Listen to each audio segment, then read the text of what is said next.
পৃথিবীতে কোন বান্দা যখন এরকম কোন দ্বীনি মাহফিলে বসে আর এক একটি কথা শুনে এবং বলে, আল্লাহ তাআলা এক বছর নফল ইবাদত করলে যে সওয়াব হতো, আল্লাহ তাআলা ওই বান্দাকে এক বছরের নফল ইবাদতের সওয়াব দান করেন। বলি সুবহানাল্লাহ। এখানে আমরা বসছি, একটি কথা শুনছি, একটি কথা বলছি, প্রতিটি কথা শোনার দ্বারা বলার দ্বারা বেরিয়া রিয়া মুক্ত। আজকে তো আমাদের সমাজে আমরা যদি আমল করি রিয়ায় ভরপুর হয়ে যায়। জোরে বলেন ঠিক কিনা?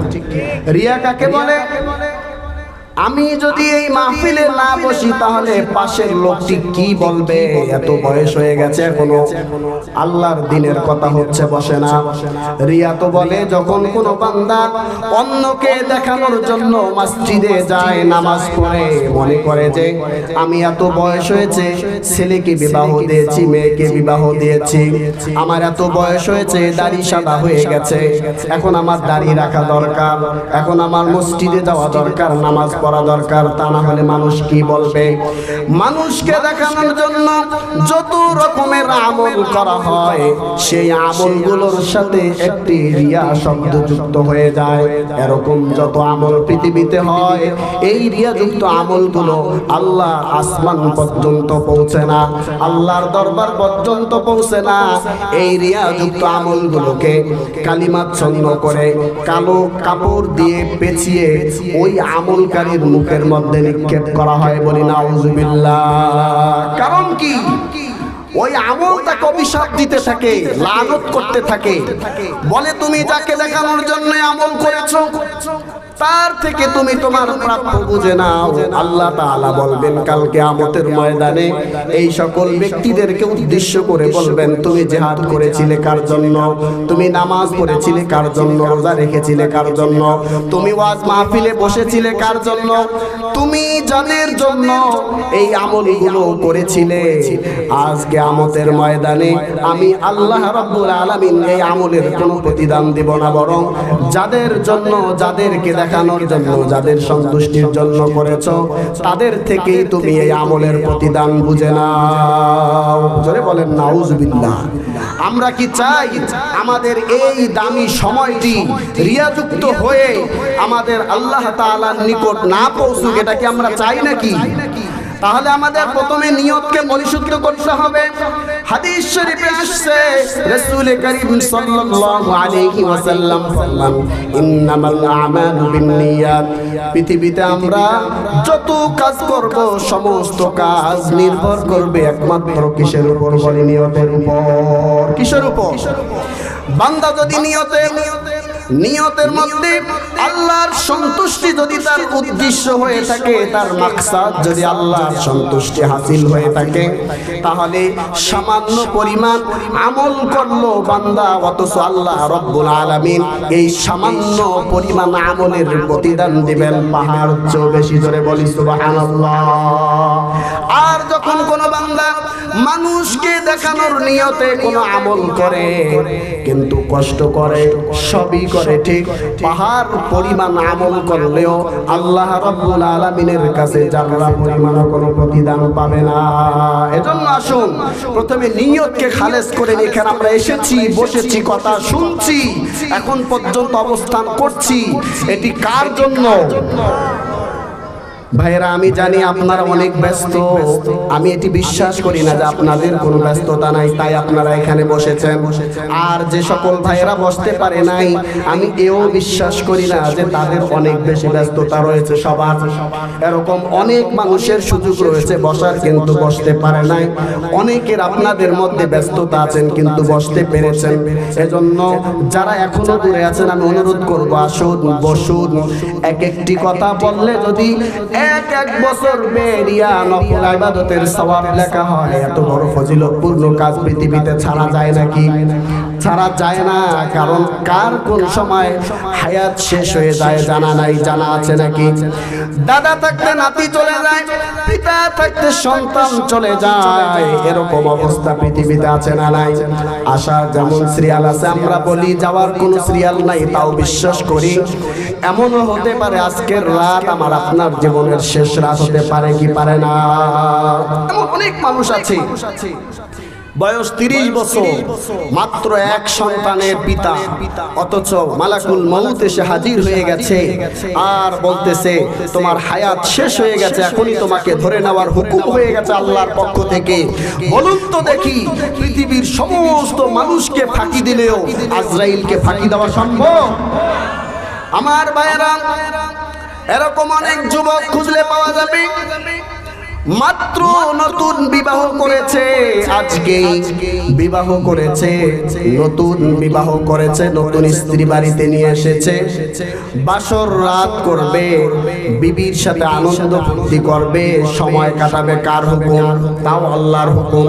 কিন্তু না, আজরাইল আলাইহিস সালাম যখন এমন মুহূর্তে তার সামনে এসে দাঁড়িয়ে গেল, বলুন পৃথিবীতে এরকম অনেক ঘটনা আছে না নাই? বিবাহ করে এখনো স্ত্রীর সাথে মিলিত হতে পারে না, তার আগে আজরাইল তাকে দুনিয়া থেকে নিয়ে যায়। এরকম আছে?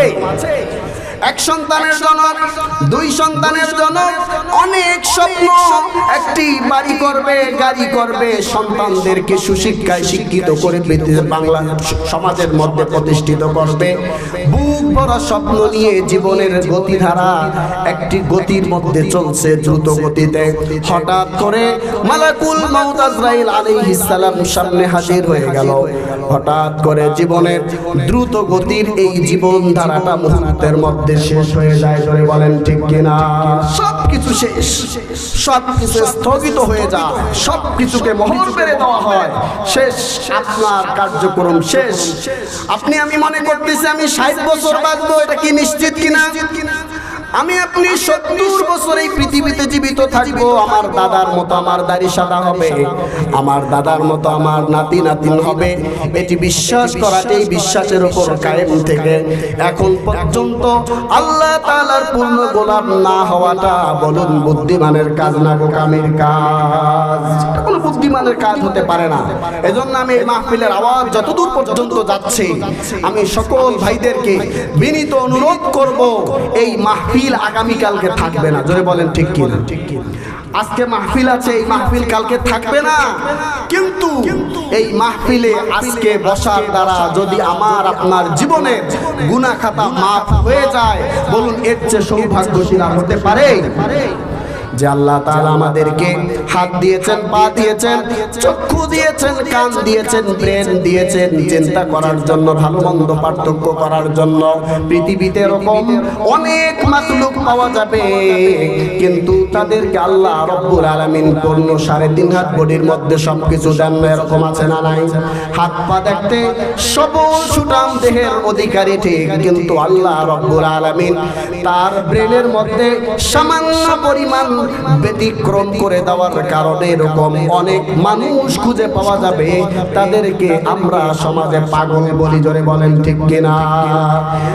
সুস্থতা দিয়েছেন কে? ব্রেনের মধ্যে সুস্থ রেখেছেন কে?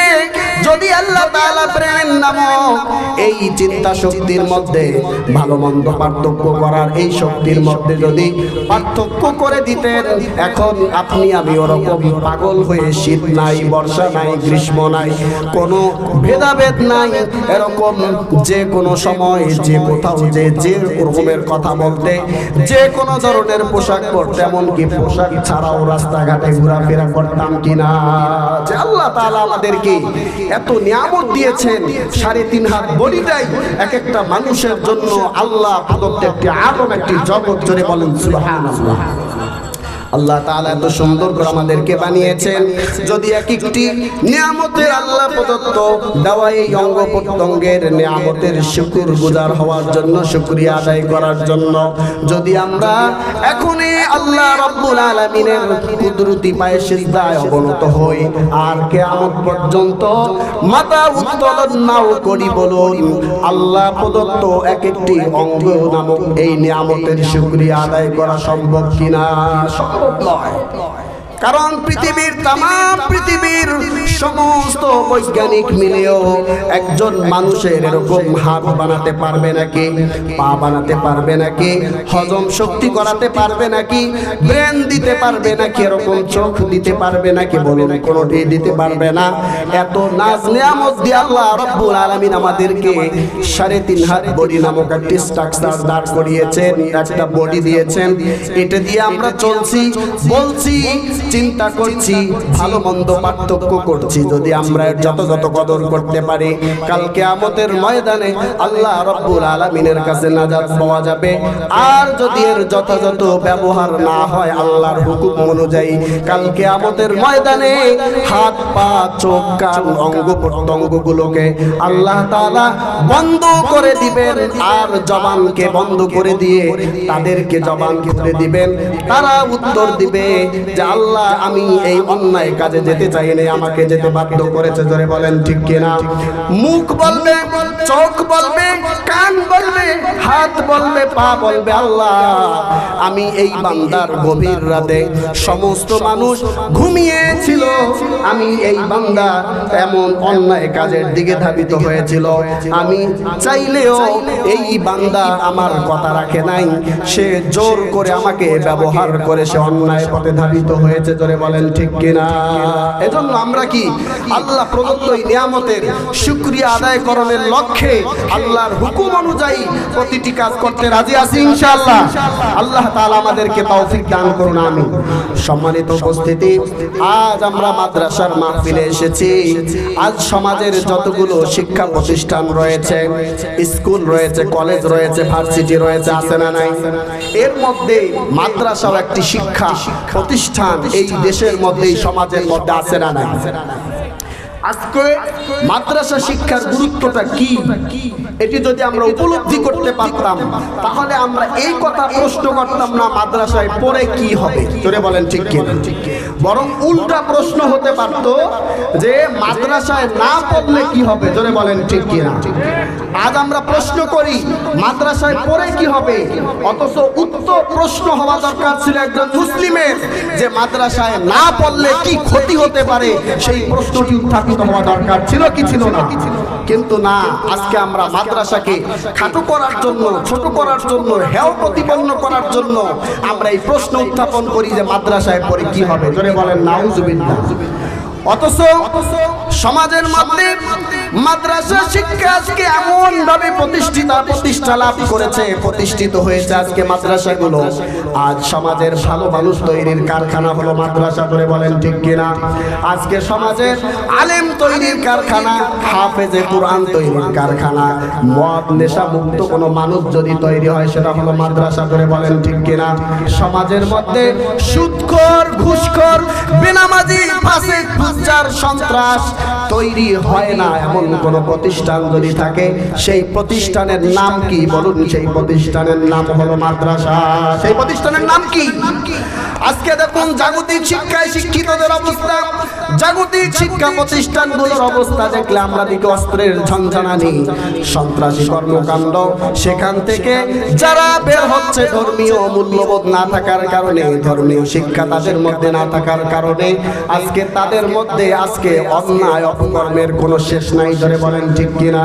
কিন্তু আজকে বাংলাদেশে যদি আমরা জরিপ করি, বলুন 100 মাদ্রাসার, 1 লক্ষ মাদ্রাসার ছাত্রদের উপর যদি জরিপ করা হয়, 100 আলেমের উপর জরিপ করা হয়, এখানে কি একজনও মদখোর পাওয়া যাবে? একজনও সন্ত্রাসী পাওয়া যাবে? একজনও চাঁদাবাজ পাওয়া যাবে না। তথাপিও আমরা মাদ্রাসা শিক্ষা অর্জন করে কি হবে এই প্রশ্ন উত্থাপন করাটা প্রকারান্তরে একটি সত্যকে আড়াল করা দেশ ধ্বংসের নামান্তর কিনা। করে বলেন, একটি দেশ ধ্বংস করার জন্য এই প্রশ্ন করে আমার আপনার সহজ সরল পাড়া মুসলমানদেরকে এক রকমের মাদ্রাসা শিক্ষা থেকে বঞ্চিত করার একটি অপচেষ্টা কিনা। এই জন্য এই অপচেষ্টা বাংলাদেশে বাস্তবায়ন হতে দেওয়া যাবে। এই জন্য মাদ্রাসাকে সহযোগিতা করা দরকার আছে না নাই? আপনি কেন সহযোগিতা করবেন? সমাজের যত ভালো মানুষ তৈরি হয় এই সমস্ত ভালো মানুষগুলো হয় মাদ্রাসা থেকে। ধরে বলেন ঠিক কিনা?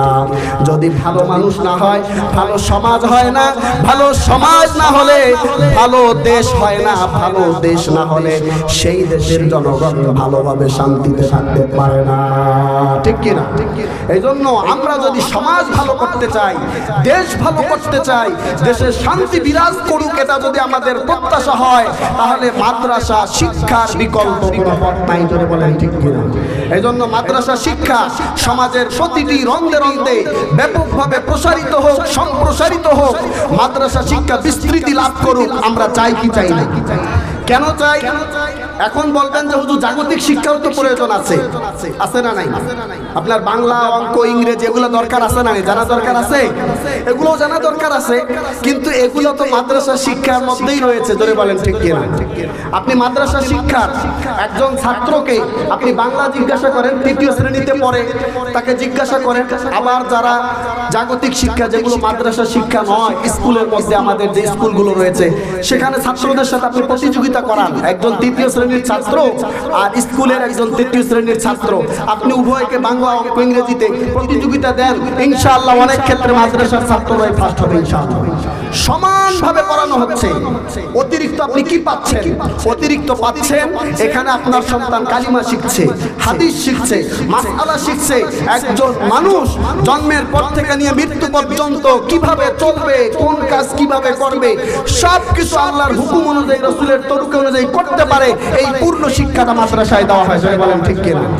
তাহলে আপনি ওখানে 1000 খরচ করছেন, এখানেও করছেন, ওখানেও 2000, এখানেও 2000, ওখানেও 5000, এখানেও 5000, কিন্তু আপনি প্লে থেকে নিয়ে মাস্টার পর্যন্ত পড়ালেন, অথচ আপনার সন্তান কালিমা তৈয়বা বিশুদ্ধভাবে বলতে পারে না। ধরে বলেন ঠিক কিনা? অথচ মাদ্রাসার মধ্যে আপনি 1 পড়ার পরে, প্রথম ক্লাস পড়ার পরে কালিমা তৈয়বা বিশুদ্ধভাবে পড়তে পারে, সূরা ফাতিহা পড়তে পারে, এবং উযু, গোসল, পাক না পাক, জায়েজ না জায়েজ, করণীয় বর্জনীয় যতটুকু একজন মুসলমানের জন্য ফরজ, ন্যূনতম এই ইলমটুকু নূরানি শিক্ষার মধ্যেই দেওয়া হচ্ছে। ধরে বলেন সুবহানাল্লাহ। তাহলে তবুও যদি আপনি একজন মাদ্রাসা শিক্ষার একজন ছাত্রর আপনি বাংলা হাতের লেখা দেখেন না, ইংরেজি হাতের লেখা দেখেন, নূরানি মক্তবে যারা পড়ে তাদের হাতের লেখা দেখেন, কোনো অংশে স্কুল শিক্ষার চেয়ে কম নয়। এমনকি কোনো মাদ্রাসা স্কুলের সাথেও প্রতিযোগিতা অংশগ্রহণ করে। আমাদের মাদ্রাসা ও স্কুলের সাথে আমরা বৃত্তি পরীক্ষা অংশগ্রহণ করি, সেখানে আমরা বৃত্তি আনতেছি, এরকম অনেক মাদ্রাসা রয়েছে। তাহলে আমরা স্কুলকে শুধু বড় করে মাদ্রাসাকে খাটো করে দেখার সুযোগ আছে?